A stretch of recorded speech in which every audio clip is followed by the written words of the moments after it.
নমস্কাৰ এজৰ বটল গ্ৰীণৰ চাওক বটল গ্ৰীণত আপোনাৰ ৰঙা ফুল কেনে ধুনীয়া এই কাপোৰযোৰ চাওক এইযোৰ কাপোৰ কিমান ধুনীয়া লাগিছে একদম সিম্পল গৰ্জিয়াছ কাপোৰ এযোৰ বিৰাট ধুনীয়া লাগিছে এই কাপোৰযোৰ আপুনি 4800 ৰেডি টু ৱেৰ 4800 এইখন মেখেলা এইখন চাদৰ চাওক আৰু ব্লাউজ পিচ এইটো ব্লাউজ পিচত দুটা পাৰি থাকিব এইটো পাৰি দিছো ডিঙিত আপুনি যি ডিজাইন কৰে ডিঙিত লগাই দিব ঠিক আছে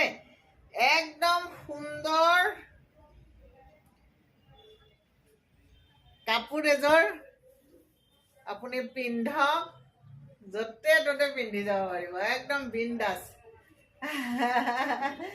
বেলেগ ধুনীয়া চাওক গোটেই গাতে এইটো আছে ফুলটো